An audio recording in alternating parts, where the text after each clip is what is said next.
Okay, hello guys and welcome to the British Algorithmic Olympiad 2022 paper, and this is round 1. And if you haven't tried the problems on this paper, I highly recommend that you try them first. Spend at least a few hours on each question before you look at the solutions. If you've already done that, then let's just dive into the first question. Okay, so binary rotors. A binary rotor consists of two binary strings of length L, in between 2 and 2 to the 6. The first binary string is called the shift, and the second is called the check. Okay, so instantly at this point, we can write down that we know this information at the minimum. We know that so let's just say that L is equal to 5. So we know that there are two strings with a shift of length 5, so 1, 2, 3, 4, 5, and let's just give them random values. So there's two strings, a shift and a check, with equal length, and they don't necessarily have to be the same string, but it all knows that they're equal length. And let's carry on now over here. On a single turn of the rotor, the shift is rotated r times, where r is in between these two numbers, basically. Where a positive rotation means the first digit is moved to the end of the shift, and a negative means the last digit is moved to the start of the shift. Okay, so basically we know that this rotor gets turned, and for every single turn we're rotating the shift. So here it says that on a positive rotation, we rotate what does it say again? It says we move the first digit to the end of the shift. So when r is positive, moving the first digit to the end of the shift looks like this. So that's if r is equal to 1, because that's on one rotation. But if r is equal to 2, then we done it once and now we have to do it again. Because if you look over here, it says on a single turn, the shift is rotated r times. So we have to repeat this process r times, basically. So that's how it looks like if r is equal to 2. And if r is equal to -1, I'm just going to move this a bit to the side. Then it says what? It says that we have to, where does it say? It says that on a negative, the last digit is moved to the start of the shift. So this means that the last digit is moved to the start of the shift. So if r is equal to -1, that's what would happen. If r is equal to -2, we'd have to move this one again, and so on. So that's how that process looks like. And now it says after the ith turn, so like 1, 2, 3, so after every single turn, the ith value of the check from the left is modified depending on the first and last value of the shift. Okay, so that sounds a bit confusing. And it says that we'll call these S0 and S1 respectively. So the first value of the shift is called S0. So if I zoom in again, this value is called S0, and this value is called S1. And it says that the ith value of the check is adjusted after the ith turn. So on the first turn, we're going to do r rotations, and then this value is going to get affected because it's the first value of the check after the first turn. Then on the second turn, we're going to do r shifts again. We're going to do r rotations on the shift again, and then we're going to adjust this value, and so on. And we're going to keep doing that for every single turn until every single value in the check has been adjusted. So that's basically the basic gist of what's going on here. And then it says to use a rotor means to turn it L times. So we know that a single turn contains r rotations, and we're doing it L times. So how many rotations are there going to be in total, where there's going to be L times r rotations? Now, a XOR gate takes inputs all either 0 or a 1. If the number of 1s in the input is odd, it returns a 1. Otherwise, it returns a 0. XOR AB means apply a XOR gate to the inputs A and B. So this is basically just a formal definition for what an XOR gate is.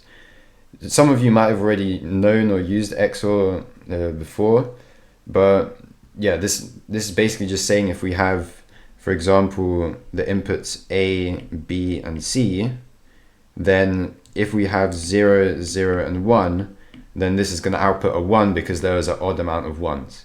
Whereas if we had 1, 1, 0, this would output a 0. If we had 0, 0, 0, this would output a 1. Oh no, this would output a 0, sorry, because there are 0 1s and 0 is an even number. So that's basically how XOR works. So XOR. And now what can we say? Well, it says the following function C over here can be used to determine the ith value of the check Ci after the ith turn. So that's basically what we were talking about over here. And then it says it gives us this formula over here. So this formula takes in S0, S1, and Ci. So remember that S0 is the first value of the shift and S1 is the last value. And Ci is the ith value of the check after the ith turn. So if we're on the second turn, then Ci is the second value in the check, and so on. And then we apply this operation to determine the new value of Ci. And then over here, it gives us an example. So let's actually run through this example and make sure we understand it. So in this case, r is equal to 1. So after one turn, there's only going to be one rotation. And since r is positive, we're going to move the first value of the shift and we're going to move it to the end. So then after we do that, the new shift is going to, so the original one is like this, and the new one will look like this because we moved it to the end. And now if we write down the original check again, 0, 0, 0, 0, 0, 0, 1, then it says that in order to determine the ith value, so in this case we're on the first turn, so we're going to be interested in the first value of the check. So this is rotated shift, and this is check, and we're going to apply the algorithm. So in this case, we're going to apply C. And what is S0 in this case? Well, this is S0. So we're going to say 0. And then S1 is equal to 1. And then Ci is this thing over here. So in this case, this is just C1. And this is equal to 0. So now if we actually plug it into this formula over here, we're going to get what? We're going to get XOR of XOR of S0 and S1. Well, S0 is 0, S1 is 1, and then that is going to get XORed with Ci, but Ci is 0. So this is just going to be a 0. Now, XOR of 0 and 1, well, how many 1s are there? There's 1, 1. So then this can get simplified to just, since there's 1, 1, the output is going to be a 1 since it's odd. So this is going to get simplified to this. And then again, how many, so we've basically gotten rid of this now. And now how many 1s are there? Well, there's still 1, 1, which is a bit confusing to say, and that is odd. So the answer is just 1. So that means that the new value of the check, or the new value of this digit, is going to be a 1. So in summary, the new value of the shift and the new value of the check is going to be 0, 1, 0, 0, 1, 0, 1. And the new check is going to be the same apart from the first digit, which we decided is 1, according to the algorithm, or the function. And this is still a 1 at the end. And we can see that in the example, these two should match up. These two are the same. Okay, so now we understand how this works a little bit more. And yeah, let's actually try and devise a plan to answer the first question. So in the first question for 14 marks, part A, it says, write a program that takes 3 inputs in order: the shift, the check, and R. output the final check string having turned the rotor L times. Okay, so if we look at the example run, we can see that this is the shift, this is the check, and this is R. And since we're going to be coding in C++, we can see that the value of L is small, so we don't have to worry about that. But the value of R is very big. And remember that we also said that there's going to be how many? There's going to be L times R rotations, because for every single turn there is R rotations. And how many turns are there? Well, there's L turns, so there's going to be L times R rotations. And we can quickly see that for like a quick upper bound, if we have 2 to the 6, so 2 to the 6, which is the largest value of L, and the largest value of R is 2 to the 46, then we can see that 46 plus 6 is equal to 2 to the 52 rotations. So this number is very, very, very big, and it's going to be an issue, because remember that the time limit for these programs is 1 second. It says over here in the last bullet point. So we basically have to come up with some kind of optimization. We can't just simply mimic the steps in the question to answer this. So one thing that you should notice is this. If we go back to the original example, actually I'm going to write it out again. Say for example we have the string with 4 letters. We have, so imagine this is the shift. We have 0, 1, 0. Actually, let's make it 5 letters. And then, okay, let's say this is the original string. So I'm going to copy it. So this is original. And this is going to be the string after it has been rotated 5 times.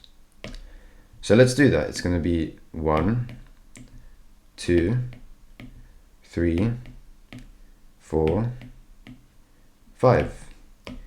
And notice that these 2 strings are exactly the same.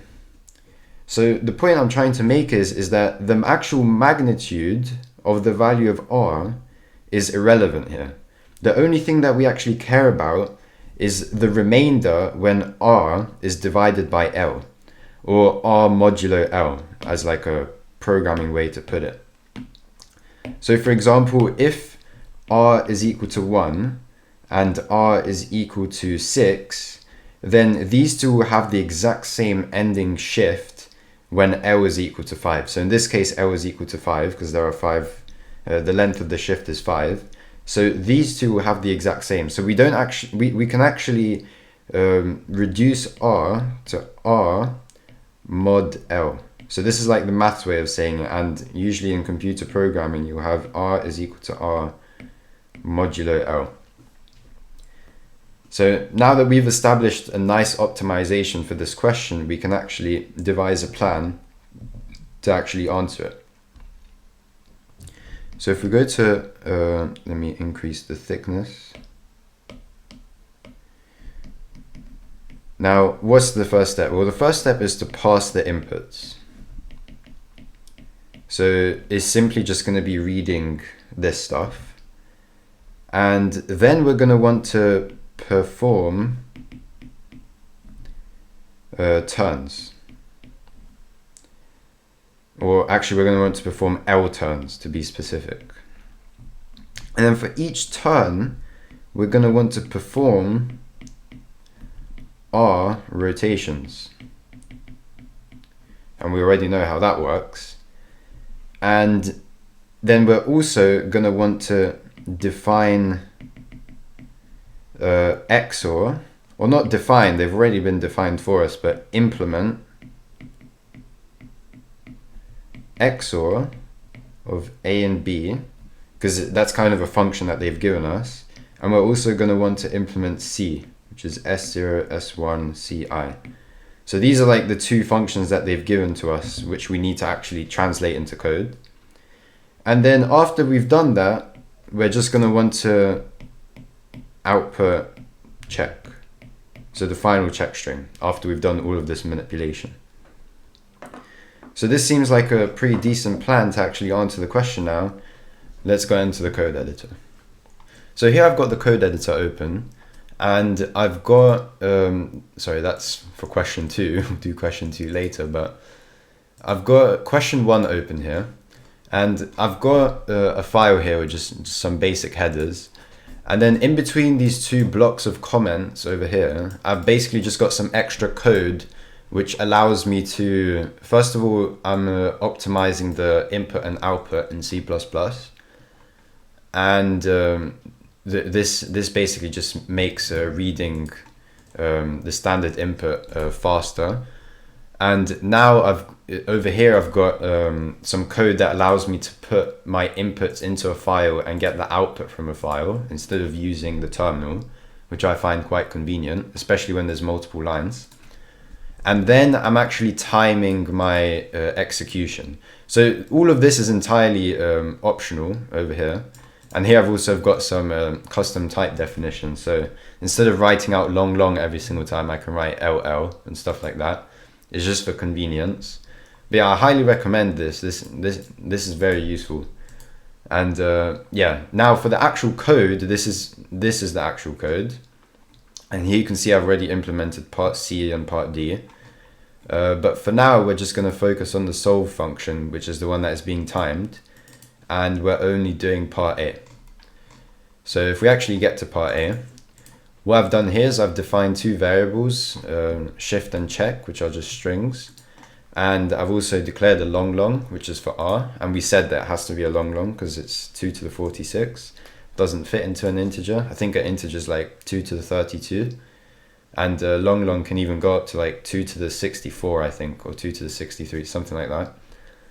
And then I've declared L, which is the length of the string. This is actually optional, but it's just nice to keep the code synced with the notation of the question. And then I've got a direction. So this direction variable is purely just there so that I could know whether the value of R is positive or negative. So I'll know whether I need to put the first digit to the end of the shift or the last digit to the front of the shift. And then I actually input the shift and the check and the value of R. And I set the value of L, which is the size of the shift. I remember that the shift and the check are both equal length. And then I've said, okay, now I'm checking if the value of R is negative. And if it is negative, then I'm changing the direction to -1. And now I'm also multiplying R by -1 because I want R to be positive. Because I'm going to be using the variable R to check how many rotations I need to do on a turn. And then this is the part that I said that is crucial for speed. Here you can see in the comment I've said there's no point in rotating in many loops if it is only the final position that matters. So we take the modulo. So this is what I was saying about there's no point in rotating more than the length of the actual check. Instead, we just rotate the remainder when dividing by L. So that's a nice optimization. And then we can say, now we're actually going to convert the shift and the check into integer arrays. So I've initialized two arrays and now I'm just converting the values in the string into array of integers. So that's all that this is doing. And then I'm actually performing the turns. So I'm performing L turns and I've passed in some parameters. So for a turn, we obviously need the shift and the check because we're going to rotate the shift and we're going to apply the C function, the formula they gave us for the ith digit of the check on the ith turn. And then direction, this is just to know which way we're rotating.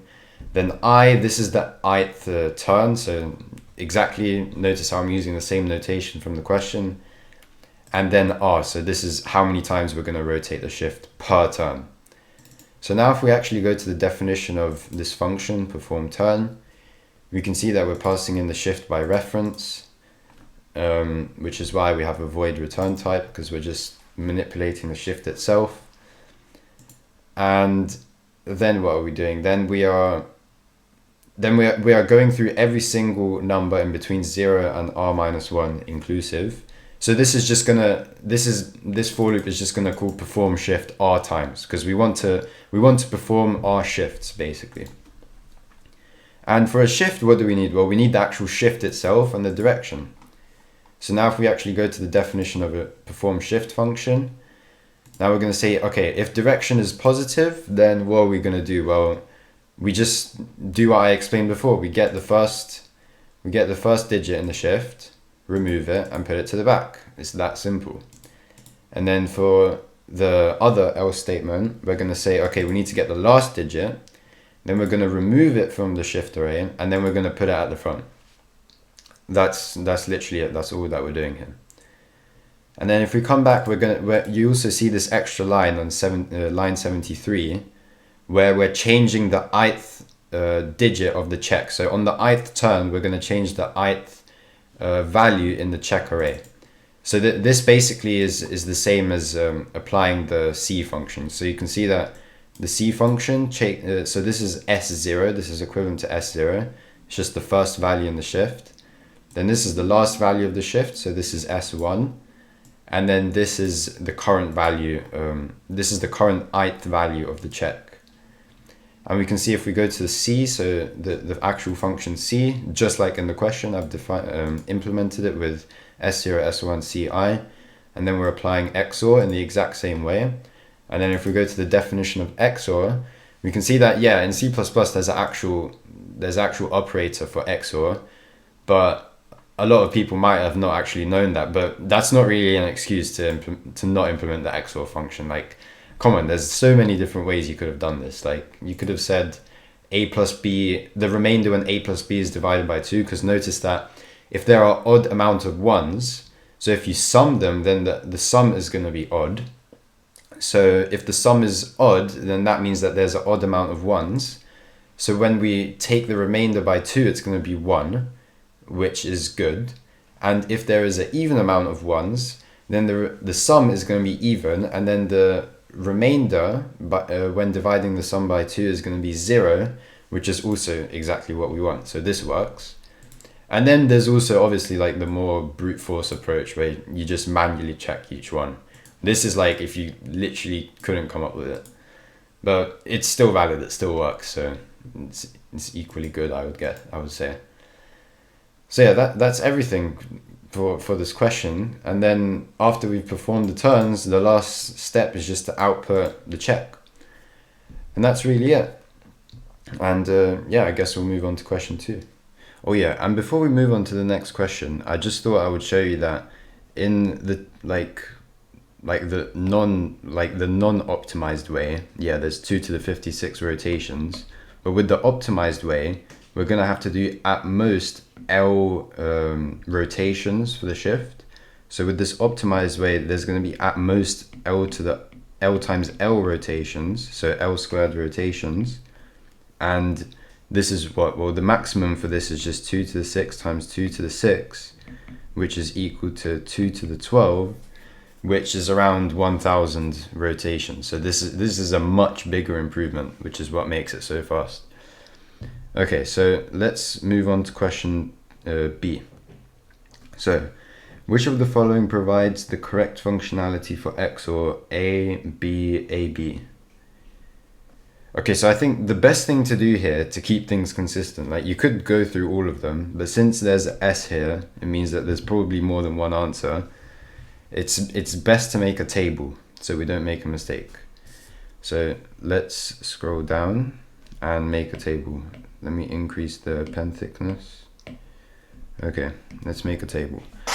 So we'll say for A, for B, for AB, for the expected value, for part I, part II, part III, and part IV.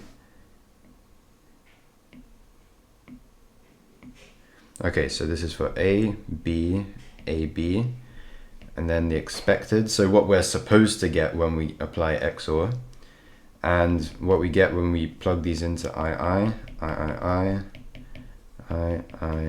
and then IV. Now, what are the possible values for a and b? Well, let's just count in binary: 0, 0, 0, 1, 1, 0, and 1, 1. So what's the value of a, b? Well, if there's even 1, 0, it's just going to be 0, because a times b. So anything times 0 is 0. So there's a 0, there's a 0, there's no zeros here. 1 times 1, that's just the 1. And what's the expected value? So when we apply XOR, we want there to be an odd amount of 1s. So here there's no 1s, so even, so 0. And then here there is 1, 1, which is odd, so 1. Again, 1, and there's 3 1s, 3 is odd, so 1. So these are the expected values. And then what do we actually get when we put this into I? Well, let's just do all of the test cases for I first. So let me go to the solutions. Okay, so the first option is 0, 0.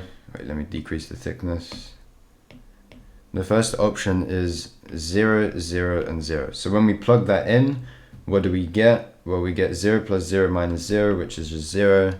And does that line up with the expected value? Yes, it does. So this one works. Now, what's the other case? Well, now it's 0, 1, and 0 times 1 is 0. Well, when we plug in 0, then we have 0 plus 1 minus 0, which is just equal to 1. And what's the expected value? It's 1, so that also works. Okay, next one. What happens when we get 1, 0, and this is still 0? So then we have 1, 0, 0, so plus, minus, this is equal to 1. Again, checking the expected value is also 1, so this works. And now, when they're both 1, so 1 times 1 is 1, 1, 1, 1, plus, minus. 1 plus 1 is 1, minus, 1 plus 1 is 2, minus 1, that's 1. So does that line up with the expected? Yeah, that's also 1, so that works. So I is a valid option. Now let's move on to the second option. So if we have 0, 0, 0 times 0 is 0. So 0 squared is 0 plus 0 minus 0. So this is just all 0 squared, which is equal to 0. The expected value is 0, so this works. Then let's try 0, 1. So 0, 1, 0 times 1 is 0. Then 0 squared plus 0 minus 1. Well, this is just minus 1 squared, which is equal to 1, which is equal to 1, so that works. Okay. It's a bit annoying how we have to check all of the cases to make sure it provides the correct functionality, but it is what it is. 1, 0, 0. Okay, 0 squared plus 1 minus 0. Well, this is just 1 squared, which is equal to 1. Again, the expected value is 1, so this is correct. Let's erase this again. Now the next case is 1, actually, yeah, now we're on the last case. So 1, 1, 1, and 1 squared is 1, plus 1 minus 1, these cancel. Then this is just 1 squared, which is equal to 1. The expected value is 1, so this also works. I'm going a bit fast here, but feel free to pause or rewind. Okay, part 3, again, 0, 0, 0, then a is 0, minus 0, so all of this is just minus 0, minus 1 squared, so this is equal to 0 minus 1, which is equal to minus 1, aha, so this doesn't work. So now we found one case for 3 which doesn't work, so now we don't really have to check any of these anymore, because one of them doesn't work, so that's just enough to say that the functionality is not how it's meant to be. So now we can skip all of 3, which is nice. Now let's skip on to 4. So 0, 0, 0 times 0 is 0. Then anything times 0 is 0, and then plus 0 is 0. So this whole thing is 0. So the expected value is 0, so this works. Then 0, 1, 0 times 1 is 0. Then again, this is just 0 and this is 1, so 0 plus 1 is 1, and the expected value is 1, so this works. Oops. Then for the next case, 1, 0, 0, then this is just, a is just 1, and then 1 minus 0 is 0. 1 minus 0 is 1, 1 squared is just 1, so this is just 1. And then plus 0, which is equal to 1, so this whole thing is 1, which is the same as the expected value, so this works. And then finally, the last, is it the last case? Yeah, it is. And the final case is just 1, 1, and then 1 times 1 is 1. So again, plugging in 1 everywhere. 1 minus 1 is just 0, so this is just going to go to 0. And then this b is just 1, so we have 0 plus 1, which is equal to 1, so this also works. So now we can conclude that all of these work apart from option 3. So the answer is just I, and IV. Okay, and that's it for question 2. Okay, question C for 4 marks. Suppose all possible shift values of length 2 to the 23 are generated, each string containing exactly 2 ones. When each is used with a rotor r is equal to 1 and a check containing only zeros, how many output a final check string consisting of an even number of ones? Okay, so the first thing I'm going to do is I'm just going to copy paste this question over here, and this is the exact same question. So the first thing to notice is all of the values of the check are 0. So we have some kind of shift. We don't know what the shift is, but we do know that it has exactly 2 ones. So there's a 1 in 2 places, and the rest are zeros. And then we also know that the check is also the same length, but it's all full of zeros, every single value. Now the question we have to ask ourselves is, when does a 0 get flipped to a 1? So the first thing to notice is that r is equal to 1, so there's just going to be r shifts. There's going to be r rotations basically of the shift. So we don't have to worry about turns and rotations. In this context, a turn and a rotation is the same thing. So for every single turn, we're only doing 1 rotation. So let's ask ourselves, when does a 0 get flipped to a 1? So if we actually look at the definition of the C function, which is S0, S1, Ci, is equal to XOR of S0, S1, Ci, then notice that after every single rotation of the shift, like the ones are going to be moving in like random places, they're going to be moving about. So there's not much we can say about this term, but what we can say is that this Ci over here is going to be constant. It's always going to be 0. So basically the only thing we have to actually consider is the following. So this is actually equal to S0, S1 with 0. And this whole thing over here is going to be evaluated to 1 if this evaluates to 1. Because if this is a 0, then it's just going to be XOR of 0 and 0, which is just 0. So basically we just have to ask ourselves, when is this going to be equal to 1? So now we've simplified the question to just asking when this is going to happen. And there's a few things that you need to consider. So at least the way that I've split it up is into considering the gap in between the 2 ones. So the first case is that the gap is non-existent. So case 1, the 2 ones are next to each other, so no gap. And let's just say that the length is 1, 2, 3, 4, 5, 6, 7, 8. So yeah, let's just say that it's 8. That's at least the example that I've prepared. So 1, 2, 3, 4, 5, 6, 7, 8. And let's just say that the first one is over here and that the second one is over here. So that's one case, right? Because remember that we're only concerned with the values at the end and the start of the shift. So generally speaking, if we have like a 1 here and a 1 here, or alternatively if we have the 1 here and the 1 here, that's not really going to make a difference. We only care about what happens about the different situations of the end slots basically for the shift.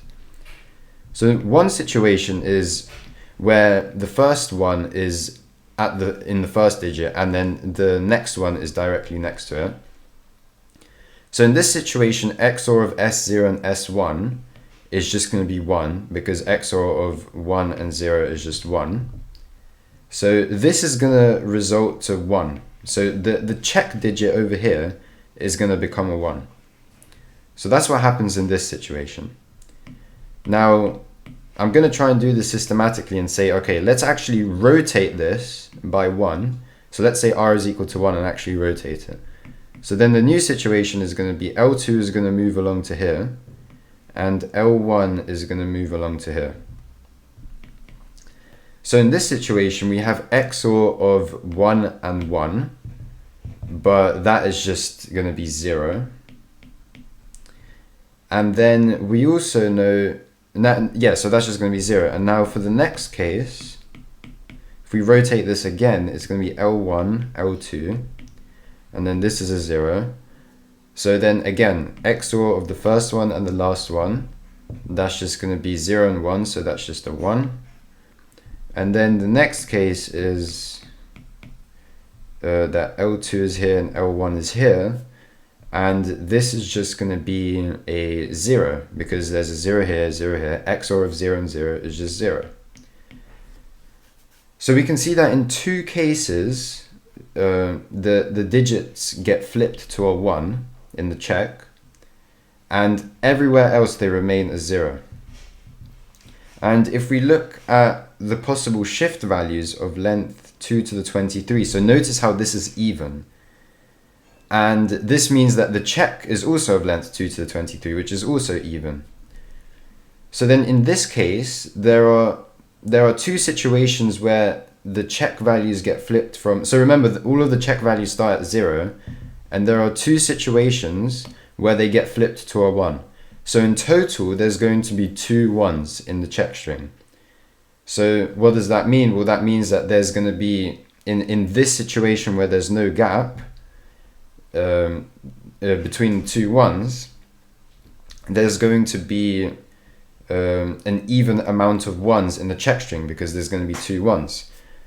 So this means that there's basically no restriction in this case. It's always gonna satisfy the condition of the final check string containing an even number of 1s. And then in case 2, there is a gap. And generally speaking, the size of the gap is actually irrelevant. So I'm just going to choose 1 for convenience. And again, how many did we do here? We did 1, 2, 3, 4, 5, 6, 7, 8. So we had 8 digits. So I'm going to keep it the same. I'm going to say 1, 2, 3, 4, 5, 6, 7, 8. And here there are also a few cases. So let's say L1 is over here and L2 is over here. So notice that there's one gap. So again, this is going to evaluate to XOR of 1 and 0, which is just a 1. So this gets evaluated to a 1. Then again, writing this out, let's do a rotation. So L2 is going to go here, L1 is going to go over here. And again, this is a 0 and there's a 1 here. So this is going to evaluate to a 1. Doing another rotation, this is going to become L1 and this is going to become L2. We have a 1. No, this is going to become 1, 2. Sorry, I keep mixing up L and 1, but this is the second one and this is a 0. So then XOR of 1 and 0 is just 1 again. Then 1, 2, 3, 4, 5, 6, 7, 8.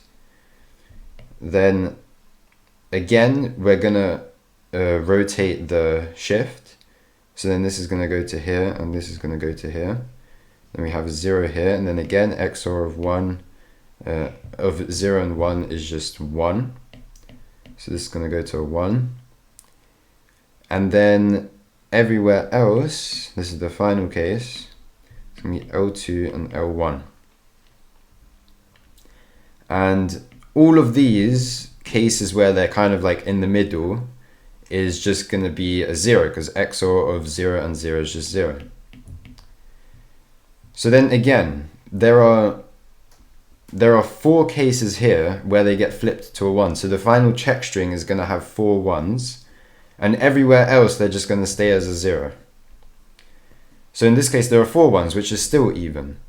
So this means that in total, well, in general, the actual arrangement of the 2 1s doesn't matter. So this means that every single possible arrangement, or every single possible shift value of length 2 to the 23 containing exactly 2 1s is going to output an even amount of 1s in the check. So now we just have to ask ourselves, how many different shift values are there? Well, there's 2 to the 23 slots.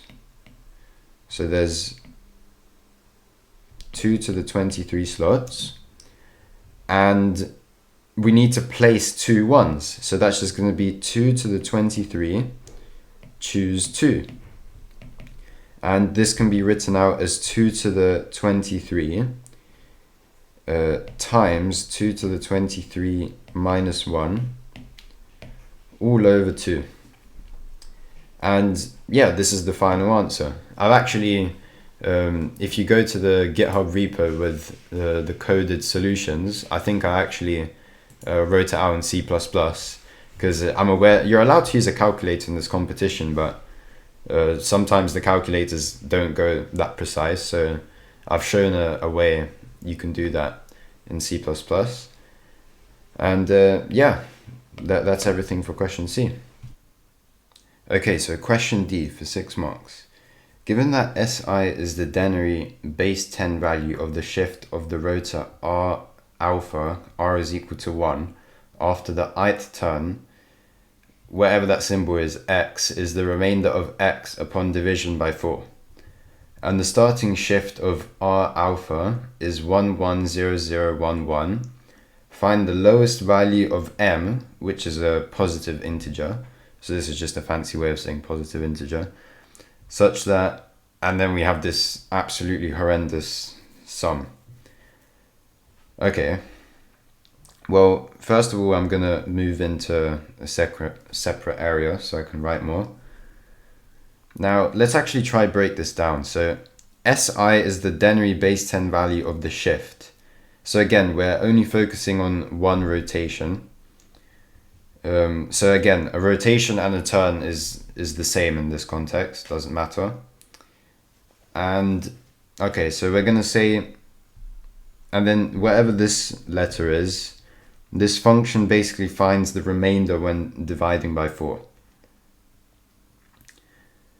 So the first thing to note is that we're plugging in the Denary value of the shift after the ith turn, and then plugging it into this function which tells us the remainder by 4.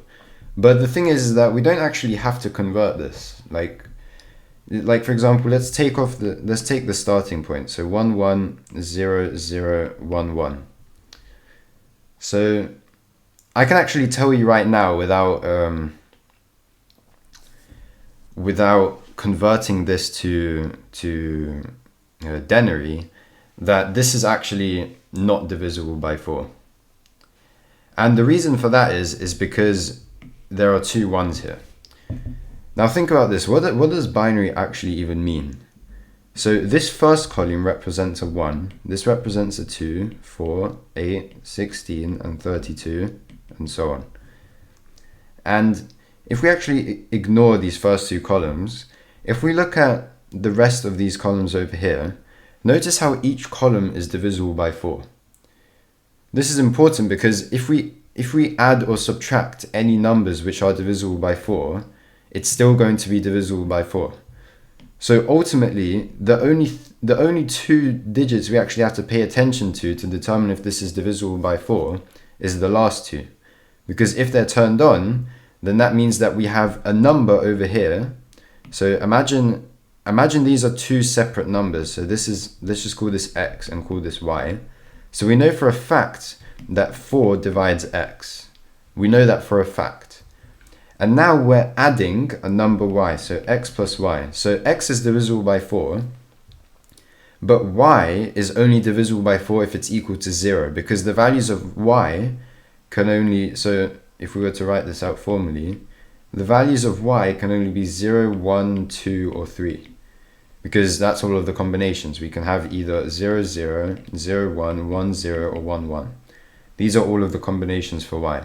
So the only case where x plus y is divisible by 4 is, or actually not even divisible by 4, but the remainder.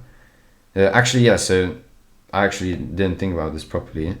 But yeah, this actually tells us the remainder straight away, because this is divisible by 4. And the value of y is going to be the remainder. Okay, so that's very convenient. So now we just have to think about, let's just look at some small cases. This is like, obviously there are infinitely many numbers in this summation, but it's always useful to look at some small cases. So I'm going to write out, so another thing to note is that in this situation, L is equal to what? It's equal to 1, 2, 3, 4, 5, 6, because there are 6 digits. So L is just equal to 6, so we can simplify that straight away. So then we have 6m times, and then let's just write out the first few values of s. So let's write out the first few values of the shift. So before we do that, the first few values of the shift. So the first one, after no rotations, so noticing that it starts at 1, so we don't want to start at this, we want to start at the first rotation. So the 0th rotation is 1, 1, 0, 0, 1, 1. So then the first rotation is going to be moving this to the end. So it's just going to be 1, 0, 0, 1, 1, 1. The second rotation is going to be 0, 0, and then 1, 2, 3, 4. The third rotation is going to be 0, 1, 2, 3, 4, 0. The fourth rotation is going to be 1, 2, 3, 4, 0, 0. The fifth rotation is going to be 1, 1, 1, 0, 0, 1. The sixth rotation is going to be 1, 1, 0, 0, 1, 1. And notice how we don't have to carry on because these two are now the same. So anything that we do onwards from this point is just going to be the same thing. So now we're going to say, okay, so we want to find the remainder when divided by 4 for each of these cases. So in this case, the remainder is just going to be, well, we actually have to ignore the first case because we're starting from n is equal to 1. So in this case, the remainder is equal to 3. In this case, it's equal to 3 because remember, this is 1 plus 2, which is equal to 3. In this case, it's equal to 2. In this case, it's equal to 0. In this case, it's 1. And in this case, it's 3 again. And notice how it's just going to continuously loop. So like this pattern of 3, 3, 2, 0, 1, 3 is just going to continuously loop. This is like the period or the block of the cycle. So now let's actually plug these values in. So the first value is, I don't even know how to draw this, like this, and then the first remainder in the sequence is 3. So we're going to write down the 3 all over 12 to the 1. And then we're going to do that for all of the values. So let's do that. So then we have 3 all over, let me zoom in, 3 all over 12 to the 1. And then we're going to have, for the second value, we have a 3 again. 3 all over 12 to squared, so to the second power. And then again, what's the next one? 2. So we have 2 all over 12 to the 3. Then we have plus 0 all over 12 to the 4, which is just 0, so we can cancel that. And then we have 1 over 12 to the 5, and then 3 all over 12 to the 6. And this is just going to repeat. So if I were to actually go on the next line, this would now be 3 all over 12 to the 7 plus 3 all over 12 to the 8 plus 2 all over 12 to the 9. And then notice how the difference between these indices is always 6. So this is technically to the 1. So then this is again 6, 6. So notice how the difference is always 6. And this should actually remind you of something, because now if we were to consider these by column over here, these are all just infinite geometric series. So for each column, we're just adding a bunch of infinite geometric series with different starting terms.